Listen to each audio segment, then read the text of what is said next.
We are obsessed with hustle culture and mindset hacks. And in the world of self-employment, I think it's because we live with this illusion that we know exactly what it's going to take in order to succeed. But as the philosopher said, it's actually impossible to learn that which you think you already know.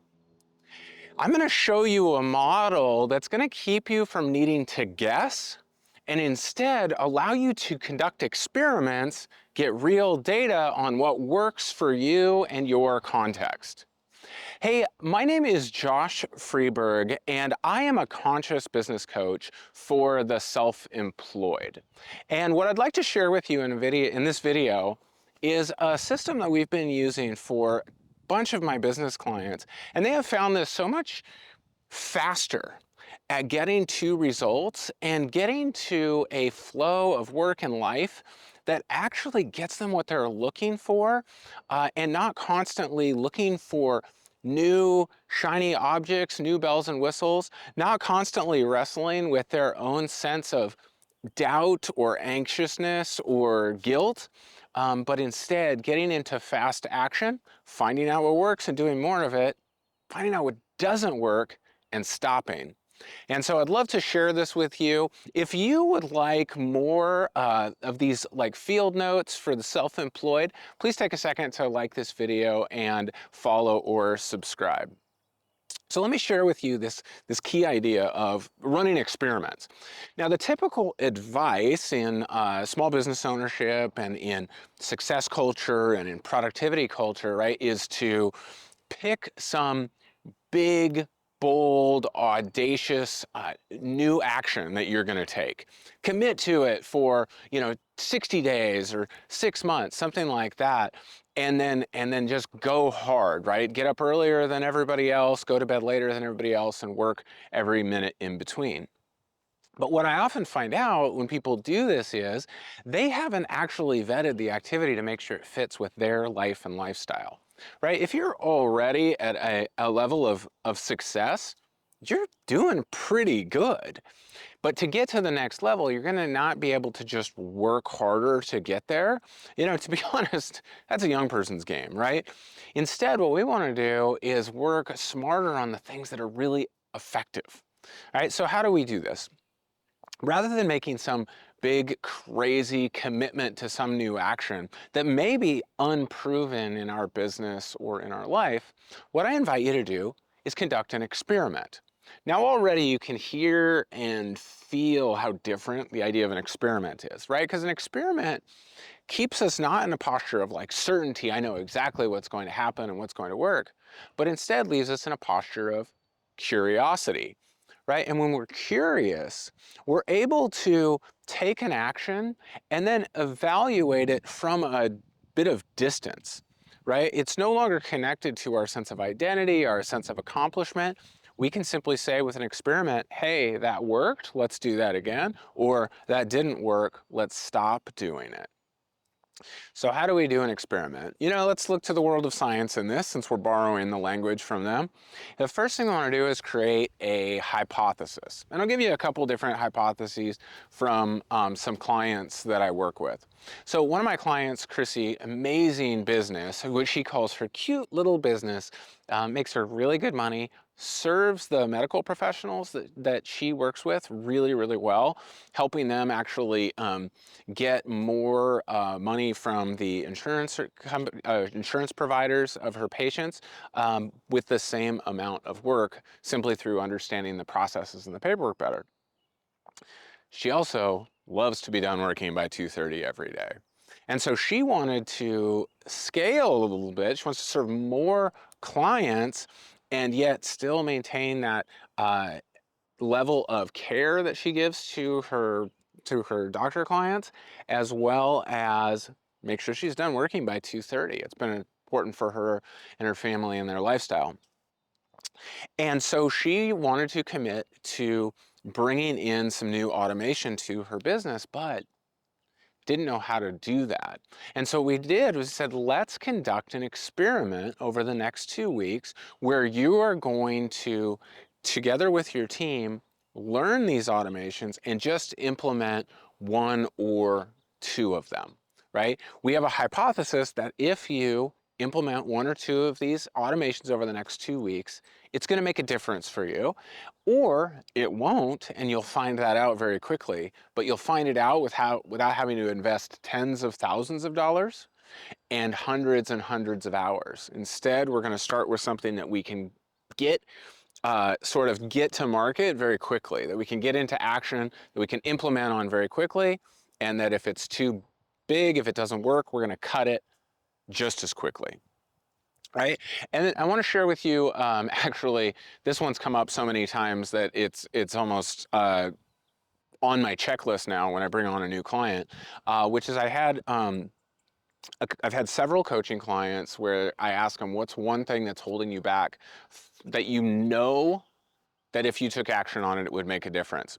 And in fact, I shared recently in a short video about a friend of ours that was over working out in our home gym.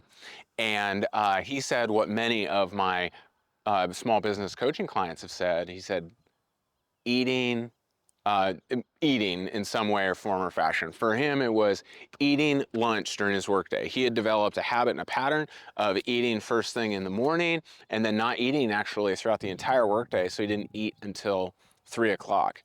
So we said, hey, no need to commit to some big goal, some big shift in lifestyle. How about this? What if you just introduce lunch, take 15 minutes, eat something, find one or two, three simple things that you can ingest during your day that'll make a difference, and let's evaluate it after 2 weeks. So our hypothesis was, if you eat during the middle of the day, you may have different results. That was actually as far as we got. Now, I had some guesses that he would have better attention and focus in the afternoon, but there also may have been some unintended consequences we didn't think about.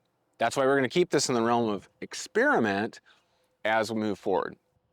Okay, so now we have the hypothesis. Now we're going to design the experiment for both of these. The experiment flows straight out of the hypothesis, which is implement one or two automations and eat lunch during the day.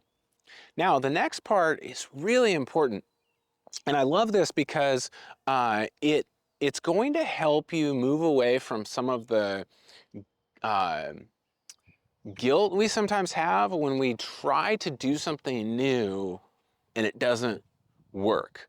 Now, I already am feeling a little bit of guilt even in saying that to you, and it's actually because of a training that I went to for years and years and years, where we were disallowed from using the word try. It was like a villain if you ever said the word try, because Yoda told us, do or do not, there is no try. But you know, Yoda's wrong. I've tried things before. I do take his point that committing to doing something or not doing something is really important. But how the word try functions in the English language is sometimes I try things, which means I am going to do it. I'm committed to taking the action, but I don't know what the results will be yet. And so when you experiment, you are trying something, not knowing what the outcome will be. So let's talk about this next step. The next step is whatever experiment you've committed to doing, take action and reserve evaluation for later. So for Chrissy, implement the automations. Do it as fully and completely as you are capable in the time in the time that you've set. For her, it was 2 weeks. For my friend and his eating during lunch, it was eat lunch every day for 1 week, but don't evaluate it until after that week. Don't make any new decisions until after that week. During the experimentation phase, all we're doing is collecting data. We're executing and collecting data. Your job is not the result. That's none of your business, right? That is somebody else's business, which is you in a week or you in 2 weeks. So conduct the experiment. You just focus on your job, which is to do the task that you've committed to because of the experiment design, and we'll look at the data later. So while that's happening, right, what we do want to notice though is our ability to execute on it. And we want to notice, things we didn't know that we didn't know before we started, right? So for for Chrissy, one of the things was like she didn't know all the steps that were going to be involved in doing the automations, right? One of them was way easier than she thought it was going to be. Took way less time. The other one was way more complex and involved some skills and knowledge that they didn't have, and so there was more time spent in studying and learning before they could actually execute on it. With my friend and eating his lunch, one of the things he was concerned about was if he built in a little 15-minute break, that invariably the client appointment would go long and eat into that break. And so how does he protect that time? And so to watch out for that during the experimentation phase. Well, that leads us to our next step, which our next step is to evaluate the data. Evaluate the data. So then, when you've completed the experiment is to pause and notice. And again, we're going to evaluate it on two things. One is our ability to execute on it, right? I found this out when I used an experiment to build an exercise habit. And so I was working on, and every week actually I conduct a new experiment with my exercise. I sketch out what I'm going to do that week and I begin the experiment. And every week I get new data, which helps me build the next experiment. But there were a couple things that were difficult about that. One is I had not fully taken into account the change in my kids' sports schedules, and that was going to change my driving time and the rhythm of my day.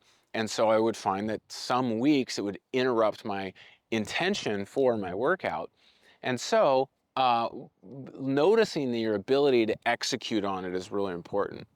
Uh, I mentioned a little bit about what happened with Chrissy, with my friend and his eating habit. It was really interesting because he noticed that it was actually really easy for him to take in calories if he did it in the form of like a shake or a smoothie, particularly because when he was with clients, he said it's kind of intrusive and kind of awkward if he's eating solid food.